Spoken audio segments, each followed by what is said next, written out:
మగువా మగువా లోకానికి తెలుసా నీ విలువా, మగువా మగువా నీ సహనానికి సరిహద్దులు కలవా. వకీల్ సాబ్ సినిమాలో పాట నాకెందుకు గుర్తొచ్చిందంటే, వకీల్ సాబ్లో ఆడపిల్లలకి ఎలాగైతే అన్యాయం జరిగిందో సేమ్ అలాగే కాకపోయినా అంతకన్నా ఎక్కువ ఘోరంగానే మన దగ్గరలోని సూర్యాపేట జిల్లాలో గంగోత్రి అనే అమ్మాయికి జరిగిందన్నమాట.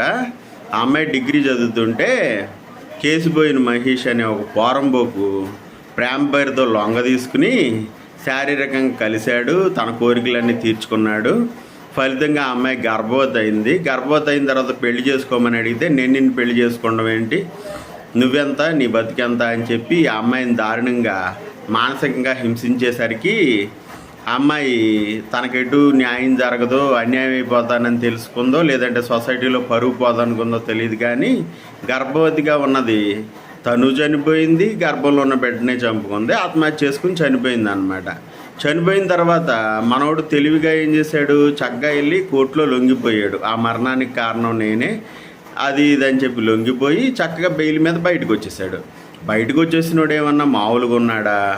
ఇప్పుడు బిడ్డను పోగొట్టుకుని బాధలో ఉన్న వాళ్ళ అమ్మా నాన్నలకు ఫోన్లు చేయటం, వాడు ఫోన్ చేసేది కాకుండా వాళ్ళ మిత్రులు, వాళ్ళ బంధువులు, కేసుపోయిన రమేష్, ఇలా కొంతమంది ఉన్నారు, వాళ్ళందరినీ పట్టుకుని వాళ్ళకి ఫోన్లు చేయించటం, తీవ్రమైన అసభ్య పదజాలంతో వాళ్ళని దూషించటం, ఇష్టం వచ్చినట్టు మాట్లాడటం చేసి బెదిరింపులకు పాల్పడి ఆ కేసుని ఎలాగైనా నిర్వీర్యం చేయాలి. వాళ్ళు ఏం చేస్తారు, వాళ్ళ దగ్గర డబ్బు ఉందా, పలుకుబడి ఉందా, మా దగ్గర డబ్బు ఉంది, పలుకుబడి ఉంది అన్న విధానంలో రెచ్చిపోతున్నారు అన్నమాట. విషయం ఏంటంటే, వకీల్ సాబ్ సినిమా కాబట్టి చక్కగా పవన్ కళ్యాణ్ గారు వచ్చేసి క్లైమాక్స్లో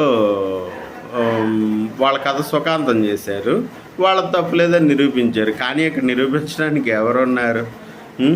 అందరూ డబ్బులకు అమ్ముడుపోతూ ఉంటే న్యాయం ఎక్కడి నుంచి జరిగిద్ది? ఒరే బాబు, నువ్వు పక్కన ఎవడో బిడ్డని, ఎవడో చెల్లెల్ని, ఎవడో అక్కని శుభ్రంగా గర్భవతిని చేసేసి నాకేం సంబంధం లేదని తప్పుకుని ఆ అమ్మాయి మరణానికి కారణం అయ్యావు. అలాగే ఇప్పుడు నీ పుట్టుకు కారణం కూడా ఒక మగాడేగా. అంటే మీ నాన్న కూడా మీ అమ్మని ఇలాగే లొంగ తీసుకుని తాళి కట్టకుండా వదిలేసి నువ్వు గర్భంలో ఉన్నప్పుడే చేసి ఉంటే నీ పుట్టుకనేది ఉండేదా? దిగజారిపోతున్నారు. ఇప్పుడు నీకు అక్కోచెల్లో ఉందనుకో, వాళ్ళకు కూడా ఇలాగే ఎవడో ఒకడు మాయ మాటలు చెప్పి గర్భవతం చేసి వదిలేస్తాడు. నువ్వు తట్టుకోగలుగుతావు?